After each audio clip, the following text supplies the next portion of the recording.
Welcome back to the Forensics Detailing channel. Today we're going to be applying a ceramic coating to our plastic trim in this car, the new 240. We're going to be using my bottle of Brightmax Obsidian Quartz trim, ceramic trim restorer. It's quite old, this bottle, but I've checked it. It's been sealed up for most of its life, and it still seems to be going off. So I think these bottles, even though they say use them within a few months, they seem to be good for a few years. But always test them first, and if in doubt, go and buy a new one. Now, ceramic coatings and plastic trim, should you use them? Should you use them? It's really, really subjective. You know, my answer is don't look to other people to tell you if you should use certain products. The only way you're going to know is to go and use it. So if you look at this, and these things cost what? I don't know how much this costs. 30 quid something, 40 quid, I don't know. You get them cheaper. If you look at that and think that's too much money to put a material on my trim, then it answers the question. If you look at that and think I'd like to try it because I like detailing, and go and do it. Do you need to buy a special trim coating, or could you just use a ceramic coating for paintwork? Well, I've used all sorts of ceramic coatings on trim and they all seem to work, but again, you're going off piece, so I can't give you general advice on that. So my advice is, if you're going to do it, perhaps do it properly. Pick a trim coating from a respectable brand, put it on there.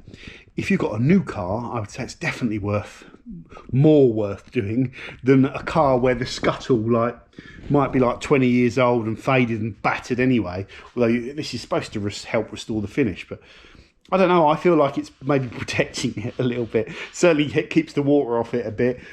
You know, that's it really. You can see my opinion on it is that you don't really need to do this. I think just keep it, if you kept your car clean and garaged and stuff like that, and your scuttle clean, I think there wouldn't be much difference. But you know, I'm into detailing, so it's going on. Get on with it. Now you can see me being gloved up. I've mentioned that I've degreased it all. It's all been washed, cleaned and IPA wiped. So I'm going to put the head thing on now. The GoPro's going on the old noggin. I have no idea if what you can actually see. It's probably looking down here somewhere. I'm going to use this Car Pro ceramic applicator. And, you know, am I worried about putting it all over this thing here, the airbox cover? No, because I'm not going to be able to get all under there and all that sort of stuff and down the bottom bit of it. I'm just going to be slapping some material on the top. I'm primarily interested in this engine bay cover. I don't know why. And I don't even know if you could see me here. I'm not going to bother coating that either. And the scuttle, that's what I'm interested in. So let's just give this a little shake.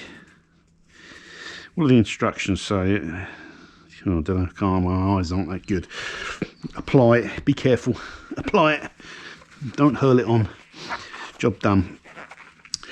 Now what I'm going to just do is put some of this coating, just a little tiny dot. I'm just going to buff it into here, in this little inconspicuous area, and make sure that I'm happy with it. Yeah, that's fine. So I'm just going to put a thin layer. Good thing with this applicator is it gives it a little bit of a buff as well, which is good when you're doing the trim. So I'm going to put a bit more on now. There we go, more on. The morons put in more on. Right, let's cover this section. These are so easy to apply as long as you've cleaned it properly and you get it all on there. Okay, get it over this little gridlocky section, and that's it. Down there in this channel,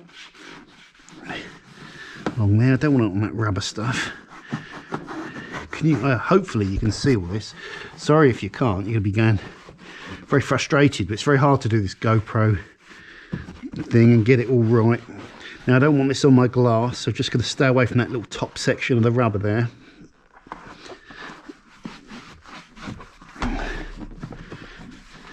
Okay, now I'll stay away from the paintwork, so I'm just going to take that off. Put it along there, spin it round. Put it on there. Whoa, yeah, we picked up some dirt. This has been clean, but this is a reality of doing it. You're always going to pick up some dirt, aren't you? So there we go. And let's just get off some of the excess there. Okay, that's looking good. That's looking good. That's looking good. I can see the little sheen on it. Right, I should flip sides now because I've dirtied one side. Okay, more product.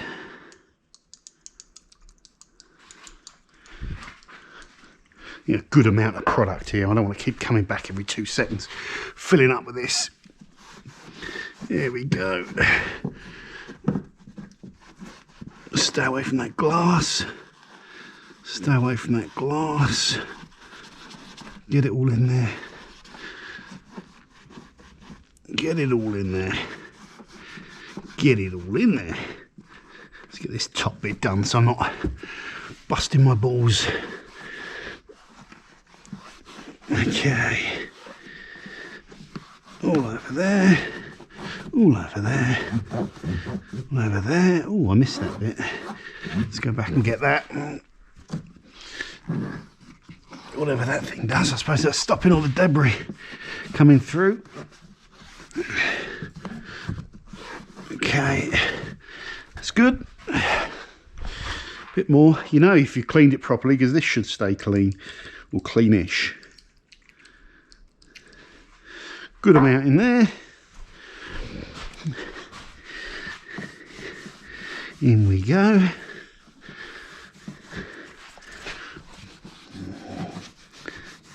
Oh, donk.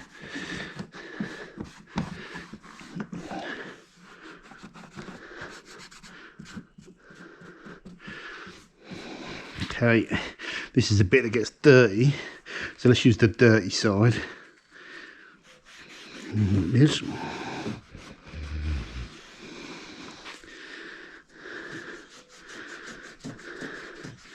we go.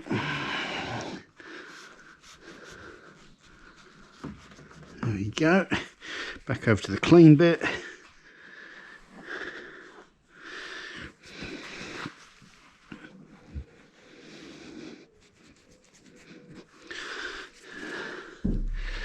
Back over to the clean bit. Underneath this wiper blade. Dug. Oh. Is that a little bit? Let's wipe that off there. Okay, good, good, good. I'm happy with that. Just getting the excess off so it's consistent. Let's put a little bit of sheen on it, but it's going to dry. It's looking really good. Now we're going to finish off and do the engine bay, engine cover, sorry.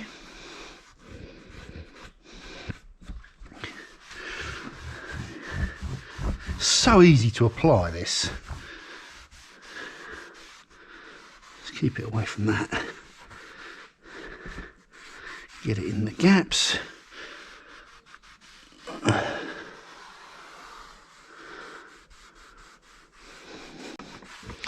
Around the edge. Right,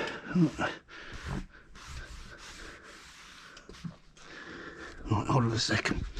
Bit more, bit more.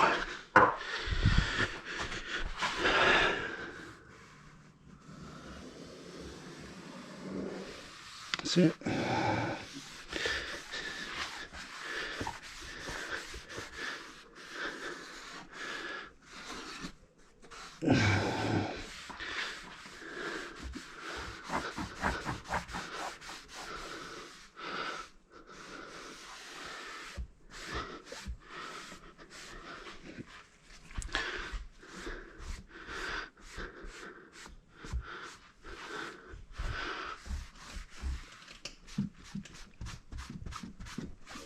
I'm just removing any excess so it's like a smooth finish. This applicator is superb.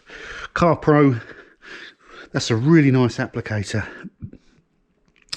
And done. That's it. So let's put the lid back on. This should last a couple of years, guys. I've seen it last a couple of years.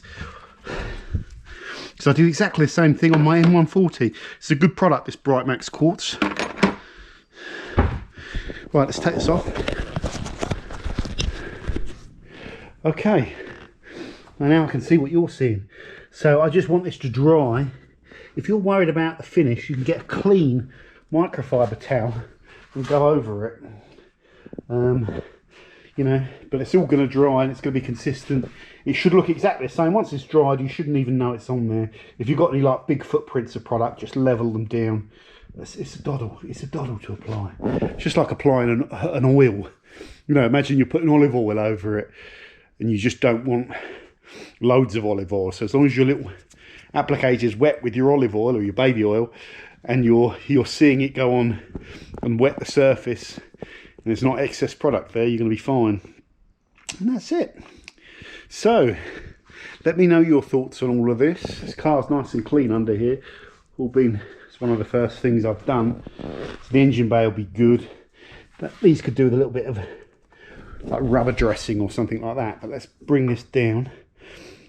And I'm going to leave this for a couple of hours.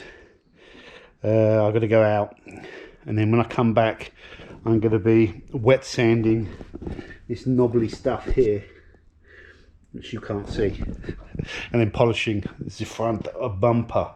Bit of an unusual order to be doing stuff, but anyway, works for me. Catch you later, guys.